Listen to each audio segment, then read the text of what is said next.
Shalom, querida comunidad, sean todos muy bienvenidos a Kabbalah Yeshua.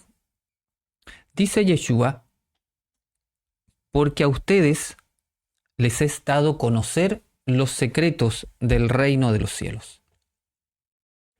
En este video continuaremos el estudio cabalístico de la primera bienaventuranza que se encuentra en la Buena Nueva de Mateo, capítulo 5, versículo 3.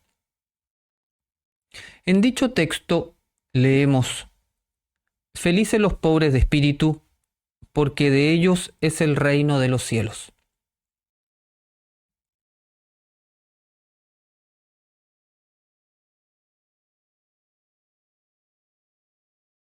Entonces, hoy analizaremos el concepto de pobres de espíritu principalmente. Pobres de espíritu se dice Aniyei Haruach. En términos generales, la frase los pobres de espíritu es una frase que fortalece la energía espiritual del Ruach. Esto es bien importante porque cada frase de la Torá, de la escritura en general, ya sea el Antiguo Testamento o Nuevo Testamento, cada frase tiene una energía propia y tiene una acción específica. En este caso, a nivel general, la frase felices los pobres de espíritu tiene una energía que fortalece la energía espiritual del Ruach. Ruach significa espíritu o viento y se refiere al nivel del alma relacionado con la dimensión emocional. Esto lo estudiamos en la escuela, en el curso de introducción a la Kabbalah. Entonces, el Ruach es el nivel del alma relacionado con la dimensión emocional.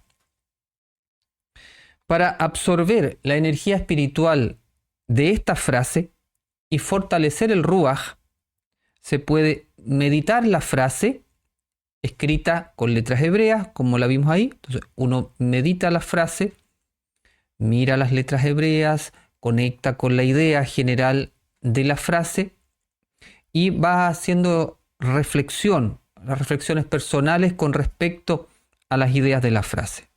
Mientras absorbemos la luz de esta frase en la meditación, nos imaginamos y sentimos en un estado de paz, de armonía y de felicidad mental emocional que nos conecta con la inclinación al bien que hay en el nivel de Ruach. Entonces, todas estas ideas, paz, armonía, felicidad mental emocional, inclinación al bien, son todas ideas que están en relación al Ruach, al nivel del alma Ruach. Entonces, en la medida que vamos meditando la frase, nos vamos visualizando y nos vamos sintiendo en ese estado interior mientras vamos contemplando, por ejemplo, las letras hebreas de la frase. Esto es como un trabajo a nivel general de la frase. Vamos a entrar en Aniyei Haruach. Feliz la persona que es pobre de espíritu, dice Yeshua. Esta es una frase que muchas veces confunde, porque no se entiende bien y uno se pregunta, ¿qué es ser pobre de espíritu? Yo he hecho una encuesta. ¿Qué crees tú que es pobre de espíritu? ¿Cómo te lo imaginas? Y ha llegado de todo. Por ejemplo, algunos lo relacionan con una persona limitada, como con una persona como que es poca cosa, pobre de espíritu, así como de poca espiritualidad, de poco valor, una persona que vale poco. Entonces, en general es como una connotación un poco negativa. Entonces uno dice, ¿cómo es posible que alguien que sea pobre de espíritu pueda ser feliz? La decodificación del secreto oculto en esta frase nos ayudará a encontrar respuestas a estas preguntas. Veamos primero la palabra Aniyei. La palabra Aniyei, traducido como pobres, es el plural de la palabra Ani, que es Ain, Nun, Yud. Ani. Aní, ¿qué significa? Desgraciado, afligido, pobre, indigente, mendigo. Todas esas ideas están asociadas a la palabra aní. El concepto pobre aplicado a una persona hace referencia a alguien que carece de algo, alguien que tiene una necesidad. Fácilmente lo podemos asociar el concepto a un mendigo.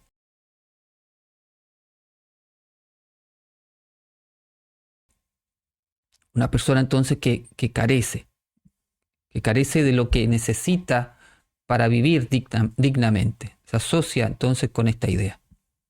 En general, la condición de pobre está asociado a un estado de sufrimiento, de adversidad o a un momento difícil que esté pasando la persona. Entonces, el concepto pobre tiene esta connotación más bien adversa o negativa. Pero vamos a ver que desde el punto de vista de la Kabbalah tiene otra lectura.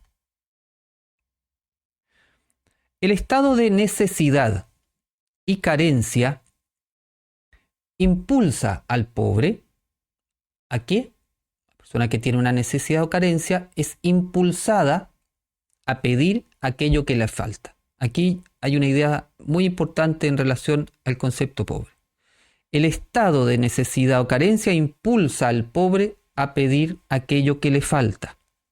Por ejemplo, al pobre de dinero, ¿qué le falta? Dinero. Y pide entonces dinero. Al pobre de comida, le falta comida y pide comida, etc. Entonces, seguimos esa lógica.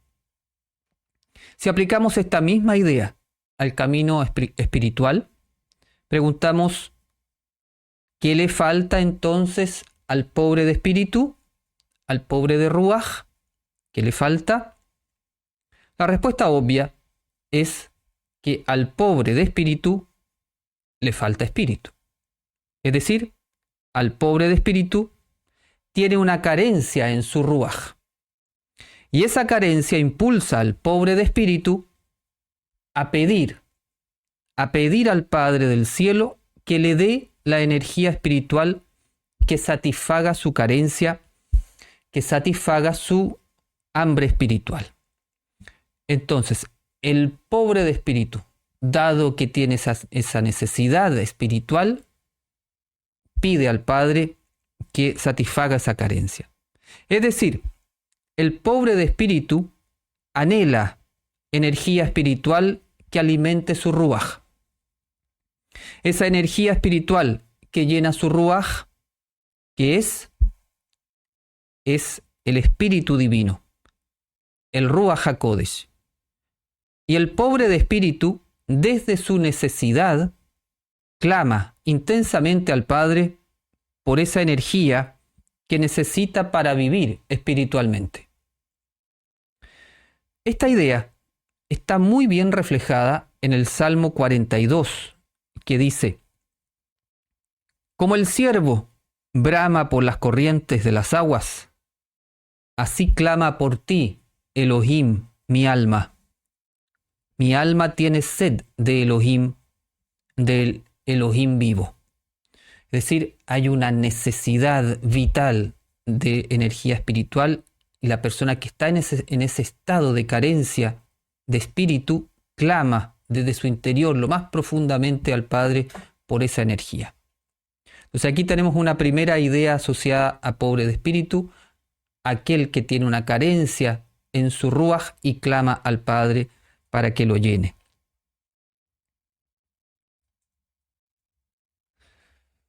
La Kabbalah es el arte de recibir y dar la luz.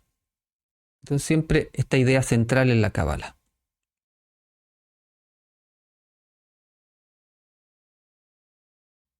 Para recibir, ¿qué se requiere? Se requiere una vasija, obviamente. Por ejemplo, usamos un vaso para recibir el agua. Para recibir se requiere una vasija.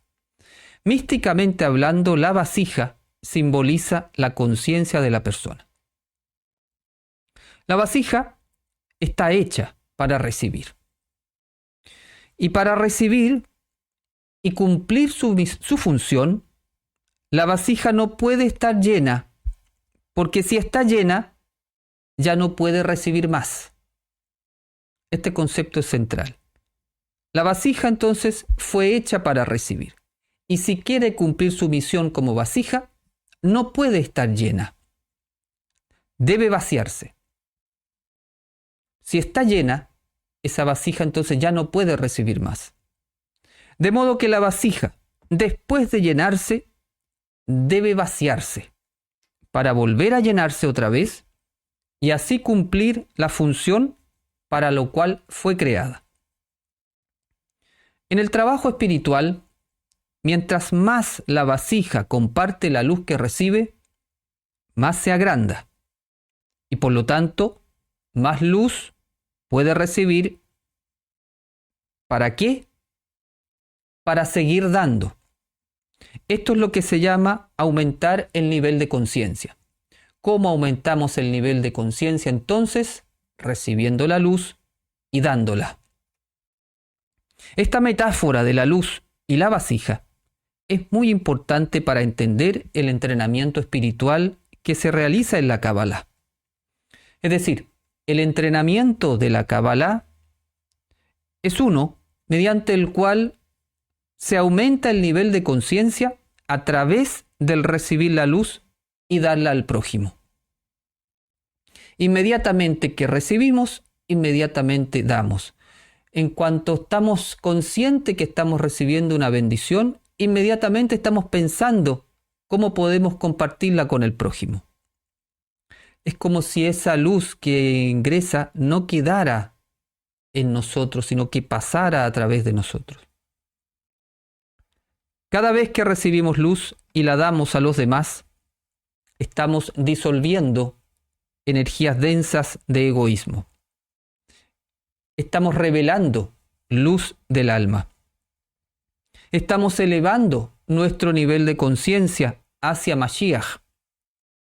Y estamos trayendo el reino de los cielos a la tierra. Todo eso está ocurriendo cuando estamos compartiendo la luz. En el más profundo de los sentidos, entonces, el pobre de espíritu es la persona que se reconoce como vasija, pero una vasija que está siempre vacía, pues en cuanto se llena, comparte lo recibido con los demás. Por eso es pobre de espíritu, en el sentido de que está vacía, que tiene siempre que estarse llenando. ¿Por qué tiene que estarse siempre llenando? Porque se está vaciando. Entonces, siempre estoy vacío.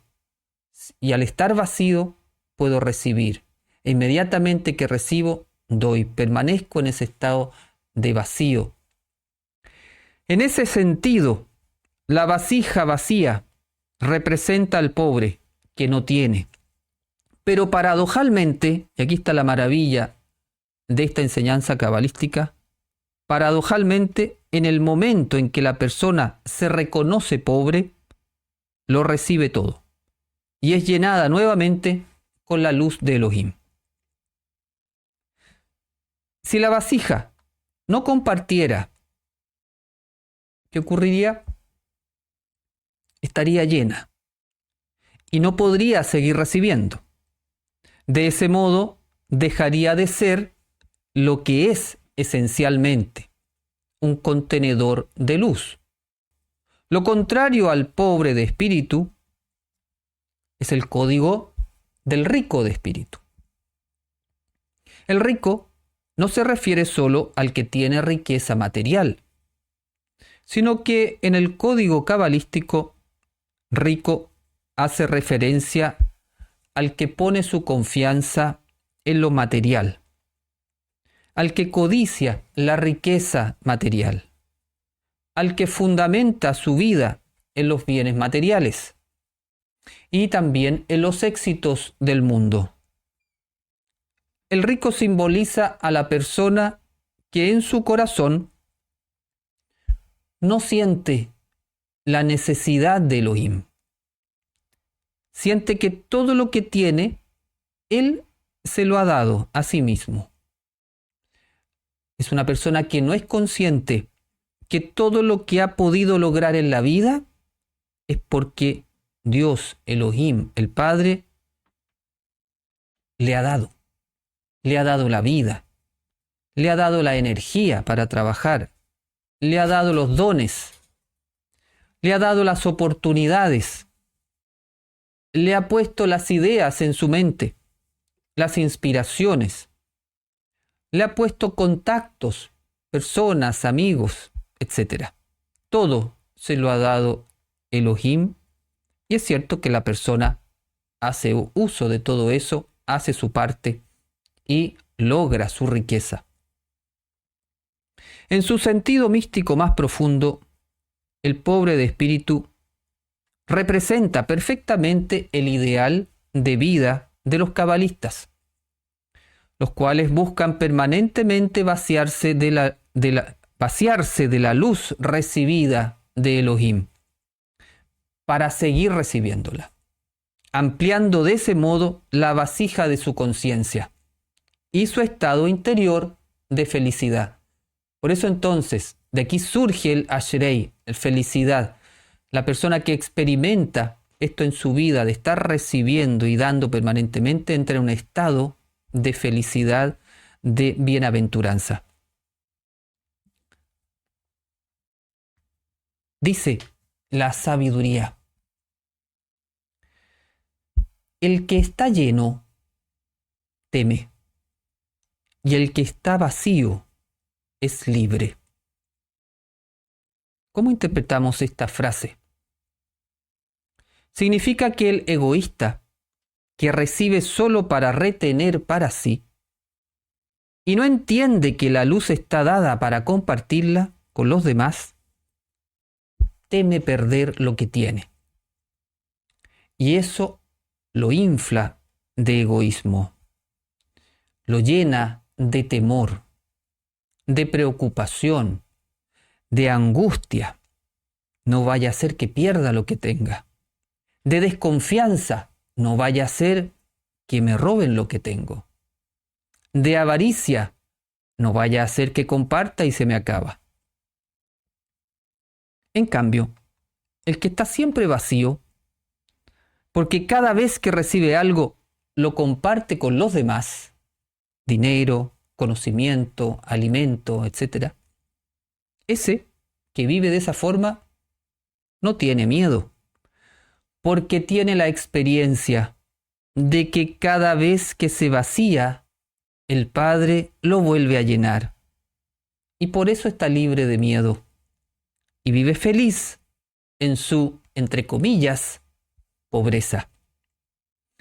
Ese vivir de esa forma es un estado de bienaventuranza, sin miedo, libre, porque tienes la experiencia, no solamente el saber, no solamente la idea, tienes la experiencia que al dar, mientras más das, mientras más recibes y más das, más amplia es tu vasija, por lo tanto, más luz puedes recibir. Luz entendiendo como bendición en cualquier ámbito de la vida. Mientras más recibimos y damos y experimentamos eso, más felicidad vamos a ir teniendo. Por ahí va el secreto del pobre de espíritu.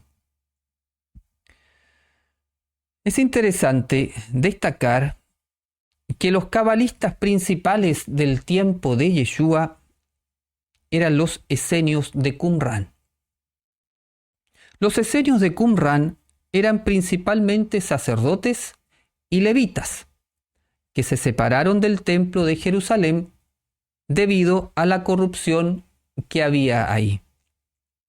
Esos cabalistas, consagrados a la virtud y a vivir en sintonía con la sabiduría divina, ¿cómo se llamaban a sí mismos? Ellos se llamaban a sí mismos los pobres. Es decir, los esenios, cabalistas, sacerdotes, se consideraban como los que están vacíos, los que están con sus vasijas abiertas y vacías para ser llenados con la luz infinita del Padre. Este era y es uno de los ideales de vida principales de los integrantes de la fraternidad esenia. Y también ese ideal pasó a las primeras comunidades nazarenas. En la antípoda de esta idea, es decir, en un nivel de conciencia contrario al que vive recibiendo y dando luz, el concepto pobre de espíritu puede hacer referencia a la persona pobre de vida espiritual, es decir, a una persona que carece de espiritualidad, que es guiada por su ego, sin conexión con su alma, sin conexión con Elohim, sin emuná, y que muy probablemente ha cosechado una vida de desgracia y de aflicción. Pero en un momento toma conciencia de su pobreza de espiritualidad, hace teshuvá, vuelve a Elohim y abre su mano al cielo para pedir ayuda. Es decir, se abre al Padre para recibir vida espiritual que lo llevará del sufrimiento a la felicidad y también será un bienaventurado, pero en este caso habrá ido por el camino difícil del sufrimiento por haber cultivado una vida sin espiritualidad.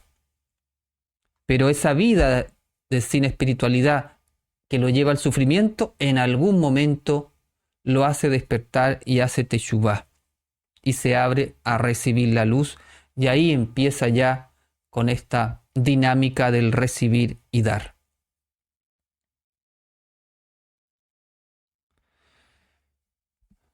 La lección de esta bienaventuranza es considerarse siempre pobre de espíritu, siempre necesitado del Espíritu Divino, pues de esa forma el Padre podrá llenar nuestra vasija con su luz y grande será nuestro gozo.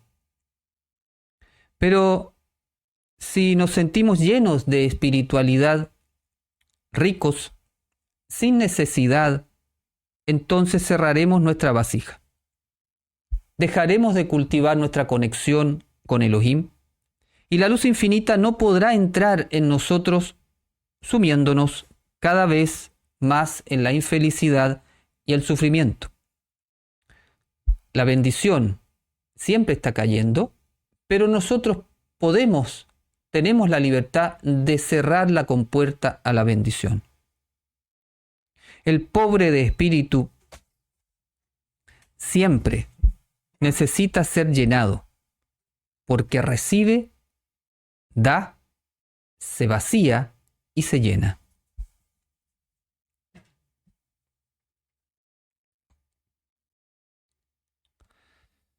La gematría de la palabra aní, pobre, es 130.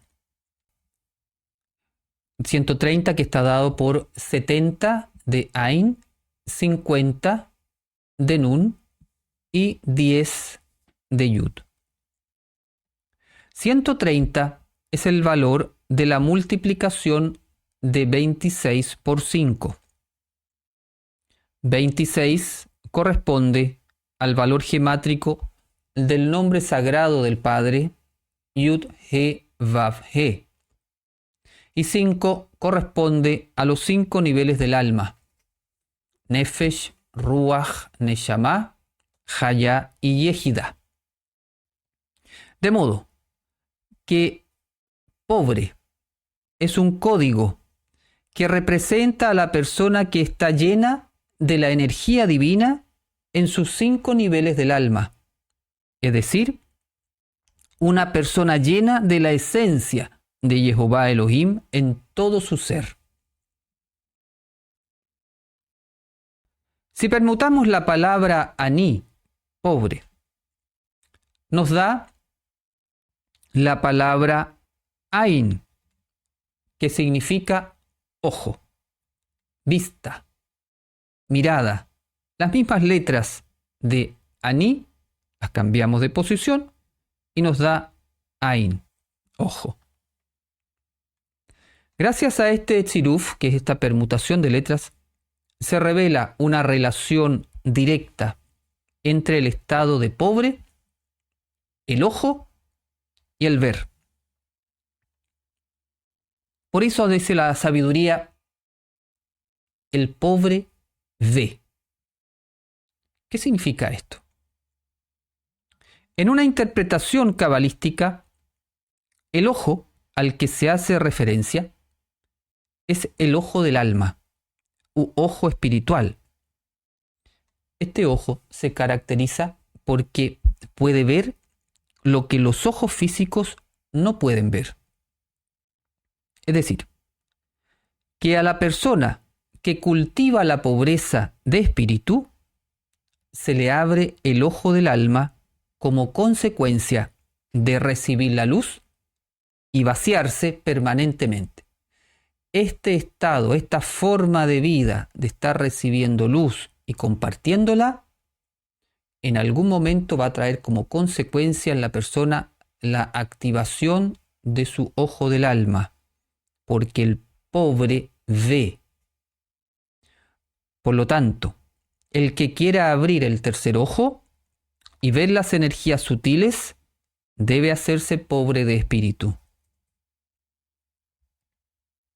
Al pobre de espíritu, entonces, se le abre el tercer ojo. Y cuando el ojo del alma está abierto, entonces ocurre la maravilla que puede ver a Elohim presente en todos los acontecimientos de la vida. Tanto en tus circunstancias personales como en las circunstancias que ocurren a nivel mundial. Apertura de ojo, entonces, puedo ver a Elohim actuando. Cuando se abre el ojo espiritual, ves la mano del Padre tanto en las circunstancias favorables o buenas, como en las circunstancias adversas o malas. Esto es lo principal relacionado con la apertura del ojo. Esta idea es bien central. Cuando en la tradición cabalística hablamos de la apertura del ojo, lo principal asociado a esta apertura es que podemos ver a Elohim actuando en la vida. Pues abrir el tercer ojo no solo se trata de ver colores del aura, o seres desencarnados, o vidas pasadas, que eso se puede cuando se abre el tercer ojo, pero eso no es lo central, sino principalmente es reconocer la energía divina actuando en tu vida y en el mundo. Eso ocurre entonces al pobre de espíritu. Se le abre el ojo, el pobre ve. Ani, Ain.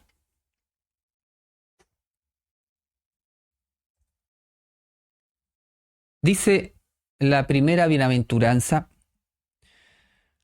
que de los pobres de espíritu es el reino de los cielos. Reino de los cielos se dice Malhut Hashamayim. Malhut, traducido como reino, se refiere a la 10ª sefirá, la sefirá más inferior del árbol de la vida. Y al mundo físico, Malhut es reino es Malhut y también el mundo físico. Y Hashamayim, traducido como de los cielos, se refiere a la sefirá de Keter, la superior, la blanca ahí, la corona del árbol de la vida, y también se refiere al mundo espiritual. Por lo tanto, el reino de los cielos, Malhut Hashamayim, hace alusión a la unión del mundo espiritual con el mundo físico y a la unión de Keter con Malhut. Keter se relaciona con la voluntad divina potencial y Malhut se relaciona con la materia física. En relación al reino de los cielos, Yeshua dice: el reino de Elohim está dentro de ustedes. Es decir, el reino de los cielos es un estado de conciencia interior en el cual Jehová Elohim reina en el corazón de la persona, en su tiferet. En este estado de conciencia, la persona hace la voluntad del Padre, Keter, con obras concretas de amor al prójimo, Malhut. Esa forma de vivir virtuosa crea una realidad exterior en la sociedad, caracterizada, por ejemplo, por la paz, la unidad, el amor, el servicio, el bien común y todo lo virtuoso que podamos pensar. Cuando se produce entonces esa unión entre Keter y Malhut, cuando la voluntad divina se puede plasmar en el mundo físico. Esa realidad luminosa es llamada el reino de los cielos en la tierra. Esta idea es un eco de la frase «Se hará tu voluntad como en el cielo, así en la tierra». De modo que esta frase de la oración del Padre Nuestro está relacionada directamente con los pobres de espíritu, porque los pobres de espíritu unifican el cielo con la tierra. Por eso el reino de los cielos es de los pobres de espíritu, es de los que reciben la luz y la comparten de manera permanente. En conclusión, ser pobre de espíritu es reconocerse como vasija, una vasija que está siempre vacía, pues en cuanto se llena, comparte lo recibido con los demás, sin miedo a no tener, sin miedo a quedarse vacío.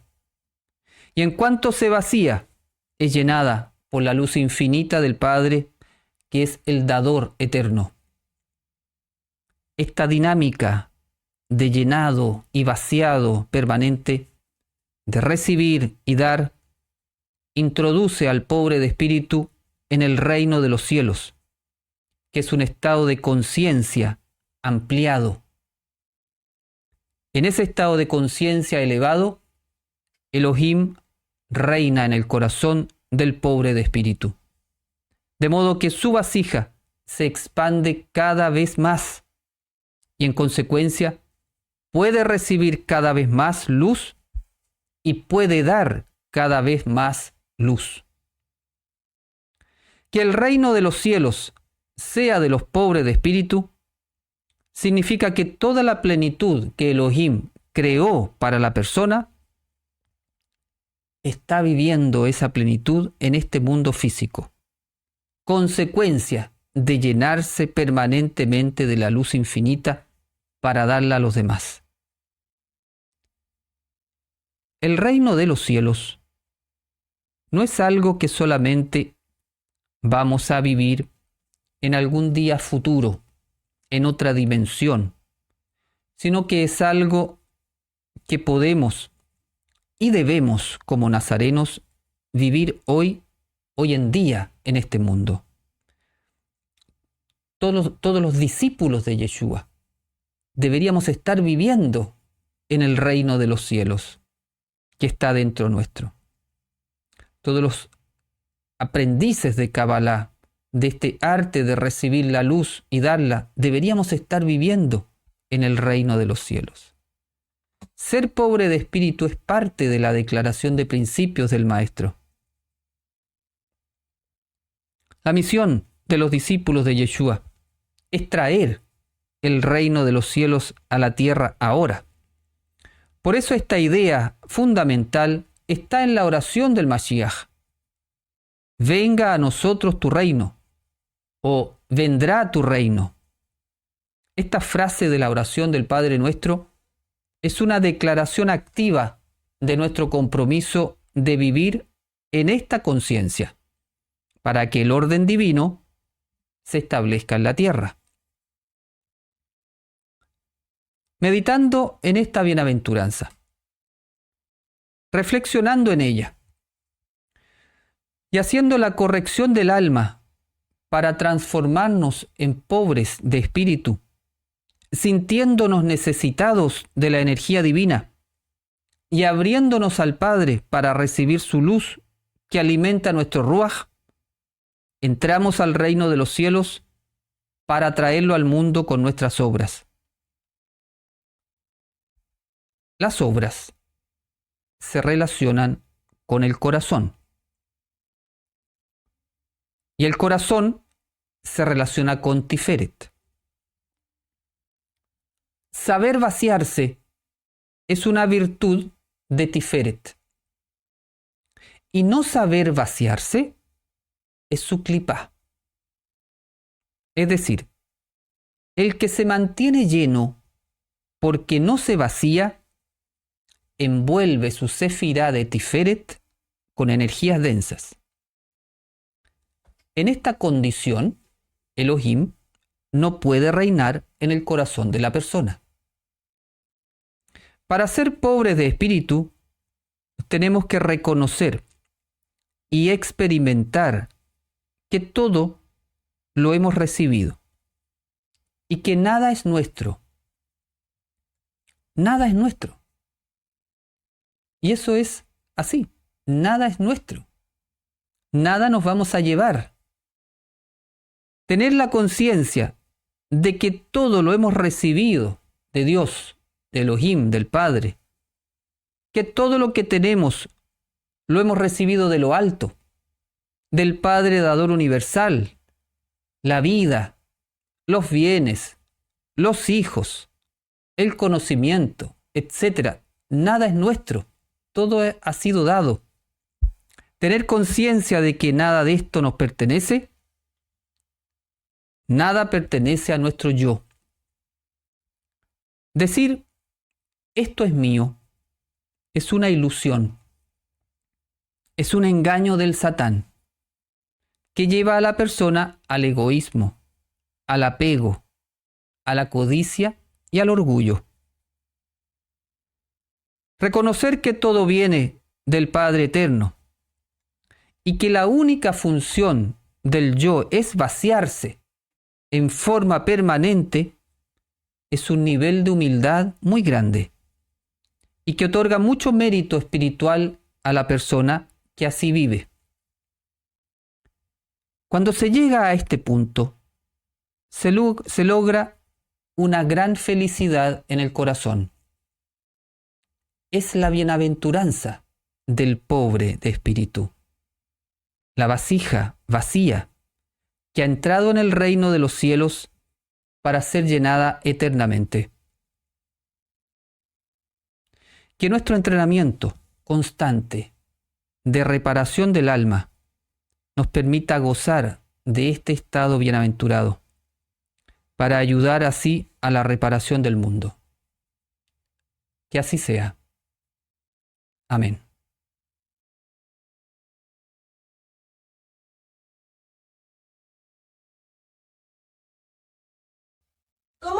¿Cómo nos podemos vaciar de recibir este conocimiento? Yo no me siento lista para enseñárselo a alguien.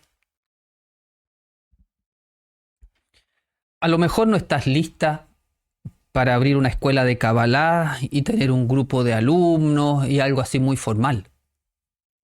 Pero lo que me has dicho es una ilusión. Tú puedes transmitir, puedes dar lo que has recibido. Porque, por ejemplo, esta enseñanza de hoy día, ¿te ha dejado algo? ¿Te ha dejado alguna idea que te haya inspirado y que haya surgido en ti una reflexión, una energía positiva, vamos a llamar así? Probablemente sí. Esa energía ya tú la puedes compartir. No se trata de que compartas a lo mejor la enseñanza como lo hicimos ahora, pero la energía que ha generado la enseñanza hoy día ya la puedes compartir. Por ejemplo, desde ahora mismo, ayudando a alguien en tu casa, en tu trabajo, ya ayudar, ya dar una ayuda, dar al otro lo que necesita. Acuérdate que eso tiene que ver con el amor al prójimo. dar al otro lo que necesita. Si tú le das al otro lo que necesita, subrayo lo que necesita, no lo que tú crees que necesita. Si tú en este momento dices, voy a darle a la persona que yo me encuentre ahora lo que necesita, ya estás dando luz. Por ejemplo, vas en el metro, tú estás sentado, la persona ves que necesita a una persona un asiento, le das lo que necesita, le das el asiento. Una persona necesita abrir una puerta porque va con sus manos cargadas, ¿qué necesita? Abrirle la puerta, le abres la puerta. Una persona triste, ¿qué necesita? Una palabra de aliento. ¿Qué le das? Una palabra de apoyo. Le das al otro lo que necesita, te estás vaciando. Eso es vaciarse. Darle al otro lo que necesita. Entonces, sin duda que lo puedes hacer. El vaciarse tiene que terminar en algo físico. ¿No basta con enviar luz en las meditaciones? Ya enviar luz es dar. Pero si puedes hacer algo físico, mejor, porque esa persona está en el físico. Si fuésemos solo ángeles, si no tuviésemos cuerpo, por algo estamos encarnados. Por algo el tikkun, la reparación del alma, la hacemos en un cuerpo. No somos espíritus. Estamos encarnados. ¿Por qué? Para que las obras de bien lleguen a la materia, lleguen al mundo físico. Entonces, ¿está bien enviar luz? Por supuesto, está bien. Pero que esas obras también se plasmen en el mundo físico. Recuerda que el reino de los cielos es Malhut Hashamayim. No es Yesod Hashamayim. No es Tiferet Hashamayim. Es Malhut Hashamayim. Es reino físico. Obras físicas.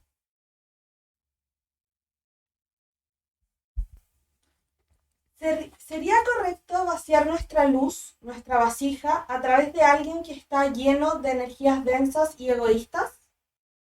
Claro, puedes vaciar tu luz en personas que están necesitadas porque tienen su vasija densa. Pero vuelvo aquí al principio. Esa persona que está con su vasija llena de densidad, ¿quiere recibir esa luz? ¿Necesita la luz? Sí. ¿Quiere recibirla? Tal vez no.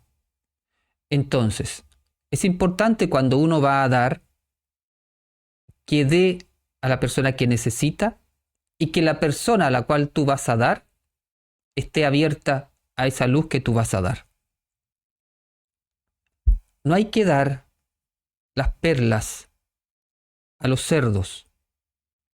No vaya a ser que los cerdos, una vez destruidas las perlas, se vuelvan contra ti y te despedacen.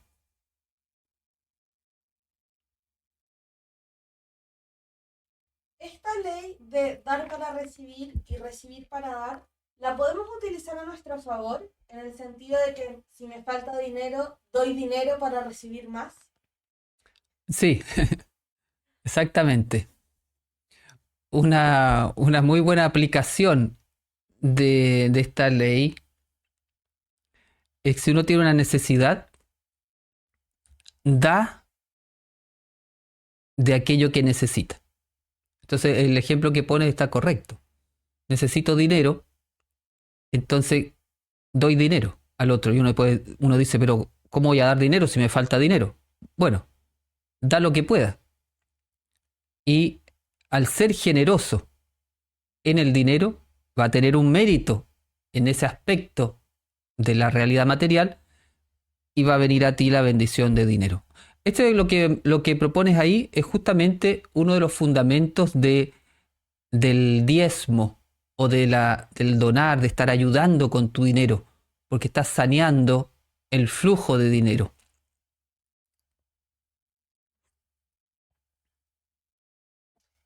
¿Tiene más mérito si damos a lo que estamos apegados? Sí, porque estás venciendo una parte del egoísmo que uno se apega.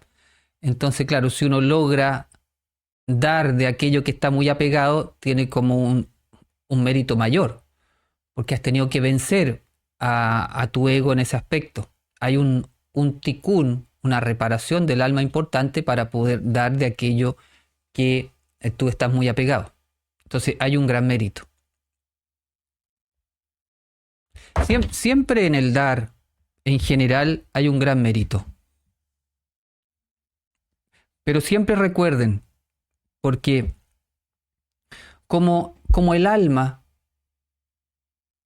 busca la luz, busca el ser infinito, busca ser como el Padre, en el sentido de dar, el Padre es el dador eterno.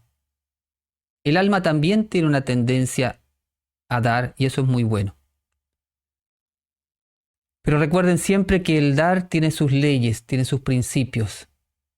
Y el dar tiene que ver también con los límites, con el dar cuando el otro lo necesita, en el tiempo del otro y cuando el otro está abierto a recibir. Siempre considerar eso.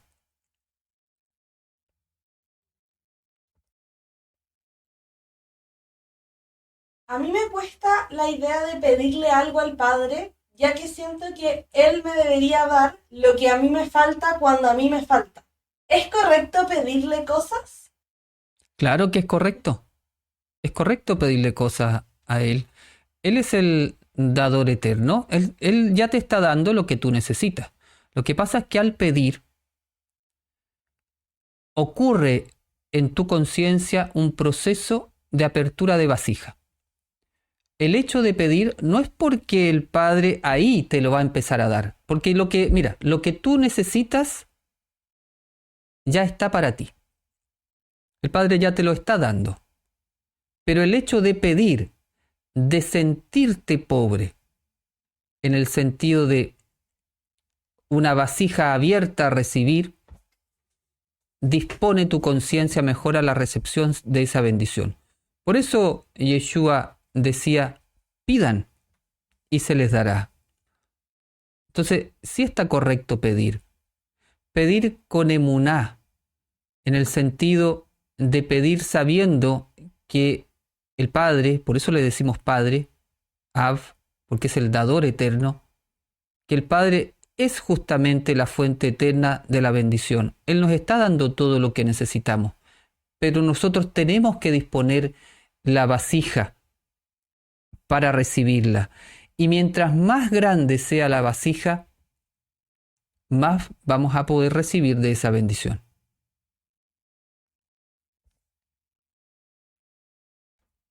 Cerramos entonces la enseñanza y por último quiero recordarles el retiro de marzo de 2025. Las inscripciones ya están abiertas. No dejen para el final, los que ya tienen decidido participar, no dejen para el final porque los cupos se van acabando. Entonces, motívense harto. La verdad es que es una experiencia muy, muy bonita y vale la pena participar. Esto es para toda la comunidad de Kabbalah Yeshua de Chile y también del extranjero. El año pasado vinieron hermanos de otros países, fue muy, muy lindo. Todos muy invitadísimos al retiro de marzo 2025. Muy bien, muchas gracias a todos por estar. Bendición. Shalom.